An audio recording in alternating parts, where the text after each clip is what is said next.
যুক্তরাষ্ট্রে হামলা, ইসরায়েলের ভয়ঙ্কর ষড়যন্ত্র ফাঁস। হযরত ইউসুফ আলাইহিস সালামের কবরে ইহুদিরা, আটকে রাখলো ফিলিস্তিনিরা। নতুন বাংলাদেশ দিবস ঘোষণায় হাদির হুঁশিয়ারি, ঘোষিত সময়ের মধ্যে স্থানীয় নির্বাচন করা অসম্ভব মন্তব্য করেছেন সালাউদ্দিন। এতক্ষণ শুনছিলেন সংবাদ শিরোনাম, এবারে বিস্তারিত। যুক্তরাষ্ট্রে বোমা হামলা চালানো এবং এর জন্য ইরানকে ফাঁসানোর একটি পরিকল্পনা করেছিল ইসরায়েল। আর এই ষড়যন্ত্রের উদ্দেশ্য ছিল যুক্তরাষ্ট্র ও ইরানের মধ্যে একটি পূর্ণাঙ্গ যুদ্ধ শুরু করা। এমনই এক ভয়ঙ্কর দাবি করেছে ইরানি সংবাদ মাধ্যম তেহরান টাইমস। তাদের হাতে এ সংক্রান্ত তথ্য এসেছে বলেও দাবি করেছে সংবাদ মাধ্যমটি। তেহরান টাইমস বলছে, পরিকল্পনা ছিল যুক্তরাষ্ট্রের অভ্যন্তরে একটি ধ্বংসাত্মক ঘটনা ঘটানো এবং এতে ইরান জড়িত তা প্রমাণ করা, যাতে মার্কিন জনমতকে কাজে লাগানো এবং ইরানের বিরুদ্ধে সামরিক পদক্ষেপ নিতে প্ররোচনা দেওয়া যায়। ইরানি কর্তৃপক্ষ তার এক বন্ধু রাষ্ট্রের কাছ থেকে এমন ভয়ঙ্কর তথ্য পেয়ে ইসরায়েলি ষড়যন্ত্রের মুখোশ উন্মোচন করেছে দাবি করে সংবাদ মাধ্যমটি জানায়, সম্ভাব্য আক্রমণ সম্পর্কে জানতে পেরে ইরান মার্কিন কর্মকর্তাদের কাছে বার্তা পাঠায় এবং পরিকল্পিত বিস্ফোরণটি ঘটতে বাধা দেয়। উল্লেখ্য, গত 13 জুন বিনা উস্কানিতে ইরানের বিভিন্ন সামরিক, পারমাণবিক এবং বেসামরিক স্থাপনায় বিমান হামলা শুরু করে ইরান, যা পরবর্তীতে তেহরান ও তেল আবিবের মধ্যে 12 দিনের সংঘর্ষের রূপ নেয়। এতে কমপক্ষে 606 জন নিহত এবং 5332 জন আহত হন বলে জানিয়েছে ইরানের স্বাস্থ্য মন্ত্রণালয়। এদিকে জেরুজালেমের হিব্রু বিশ্ববিদ্যালয়ের প্রকাশিত পরিসংখ্যান অনুযায়ী জবাবে তেহরান ইসরায়েলের ওপর প্রতিশোধমূলক ক্ষেপণাস্ত্র ও ড্রোন হামলা চালিয়েছে, যার ফলে কমপক্ষে 29 জন নিহত এবং 3400 জনেরও বেশি আহত হয়েছে। 2 সপ্তাহের যুদ্ধে ইরানকে সমর্থন জানায় পাকিস্তান। পরে যুক্তরাষ্ট্রের মধ্যস্থতায় গত 24 জুন থেকে এই সংঘাত থেমে যায়। ইরানের উপর থেকে তেল নিষেধাজ্ঞা শিথিলের ইঙ্গিত দিয়েছেন মার্কিন প্রেসিডেন্ট ডোনাল্ড ট্রাম্প। বুধবার হেগে অনুষ্ঠিত ন্যাটো সম্মেলনে ট্রাম্প জানিয়েছেন, ইরানের উপর যুক্তরাষ্ট্রের সর্বোচ্চ চাপ নীতি এখনও বহাল রয়েছে। তবে তিনি ইঙ্গিত দিয়েছেন, যুদ্ধবিধ্বস্ত ইরানের পুনর্গঠনের জন্য তেল নিষেধাজ্ঞার প্রয়োগে কিছুটা শিথিলতা আনা হতে পারে। রয়টার্স। ট্রাম্প বলেছেন, দেশটাকে আবার স্বাভাবিক অবস্থায় ফিরিয়ে আনতে তাদের অর্থের প্রয়োজন হবে এবং আমরা চাই সেটা হোক। তবে হোয়াইট হাউস নিউজ জানিয়েছে, এর অর্থ এই নয় যে ওয়াশিংটন আনুষ্ঠানিকভাবে নিষেধাজ্ঞা প্রত্যাহার করেছে, বরং পরিস্থিতি অনুযায়ী প্রয়োগের মাত্রা কিছুটা বদলানো হতে পারে। এর আগের দিন ট্রাম্প বলেছেন, ইসরায়েল ও ইরানের যুদ্ধবিরতির পর চীন চাইলে ইরানের কাছ থেকে তেল কিনতে পারে। ফিলিস্তিনের পশ্চিম তীরের নাবলুসে হযরত ইউসুফ আলাইহিস সালামের কবরে গিয়েছিল ইহুদিরা। তবে ইসরায়েলি সেনাদের না বলে যাওয়ায় সেখানে তাদের আটকে রেখেছে ফিলিস্তিনিরা। এ নিয়ে দ্বন্দ্ব শুরু হলে তাদের সেখান থেকে উদ্ধার করে নিয়ে আসতে হয়। সংবাদ মাধ্যম টাইমস অব ইসরায়েল শুক্রবার ইসরায়েলি প্রতিরক্ষা বাহিনীর বরাতে জানিয়েছে, ইহুদিদের আরও কয়েকটি দল ইউসুফ আলাইহিস সালামের কবরে যেতে চেয়েছিল, কিন্তু নাবলুসে প্রবেশের আগেই তাদের আটকে দেওয়া হয়। বার্তা সংস্থা ওয়াল্লা জানিয়েছে, ইসরায়েলের ইহুদি এবং ফিলিস্তিনি মুসলিমদের মধ্যে পাথর ছোড়াছুড়ির ঘটনা ঘটে। ওই সময় বেশ কিছু ইসরায়েলি আহত হয়। ইসরায়েলি সেনাবাহিনী জানিয়েছে, তাদের উদ্ধার করে পুলিশের হাতে তুলে দেওয়া হয়।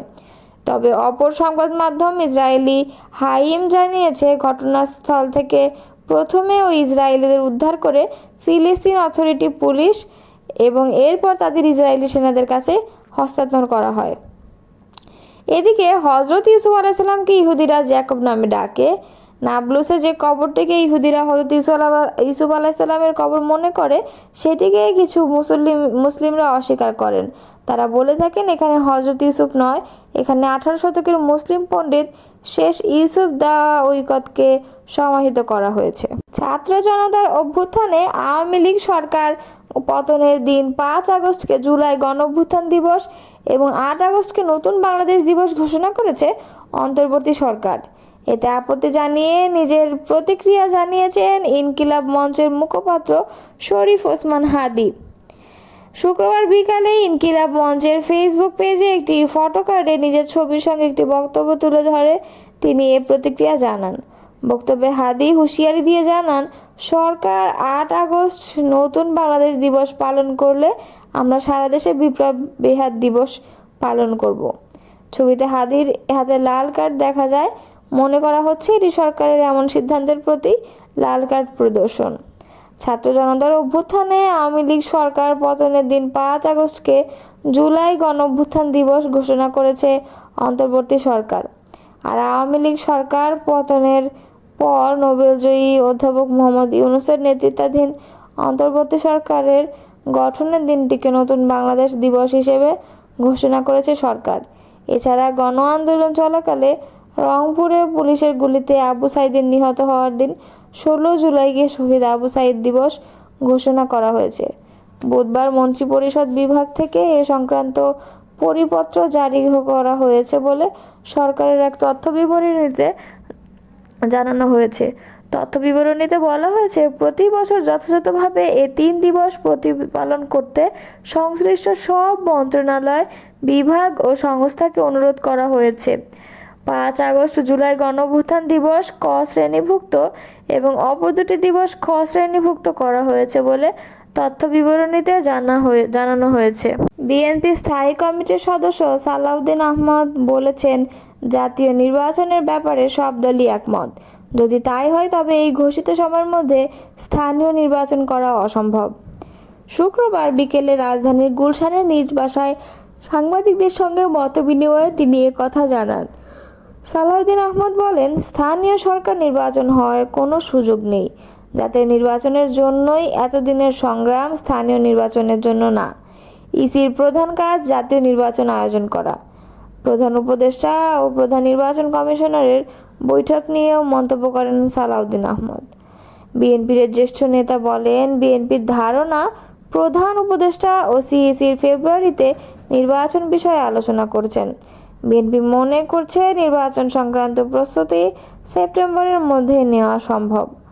বৈঠকে প্রধান উপদেষ্টা হয়তো তার মেসেজ সিইসিকে জানিয়েছেন, ফেব্রুয়ারিতে নির্বাচন ধরে প্রস্তুতি নিতে। এটি আমাদের ধারণা। উভয় পক্ষ থেকে বার্তা এসে পৌঁছালে সেটি স্পষ্ট হবে। পরিবারের সদস্যদের সঙ্গে অত্যন্ত আবেগঘন এ সাক্ষাৎ শেষে জামিরে জামাত দেওয়ান মতলবীর গ্রামের বাড়ি সদর উপজেলায় গিয়াসনগর ইউনিয়নের মোহাম্মদপুর গ্রামে ছুটে যান। মরহুমের কবর জিয়ারত করে উপস্থিত শত শত মানুষকে নিয়ে দীর্ঘদিনের সাথীর সংগ্রাম, জীবনের স্মৃতিচারণ করে কান্নাজড়িত কণ্ঠে মোনাজাত পরিচালনা করেন। পরে মরহুমের আপনজনের সঙ্গে দেখা করে সমবেদনা জানান। পরে মৌলভীবাজারের কুলাউড়া উপজেলার শেরপুর গ্রামে হত্যাকাণ্ডের শিকার স্কুল ছাত্রী নাফিসা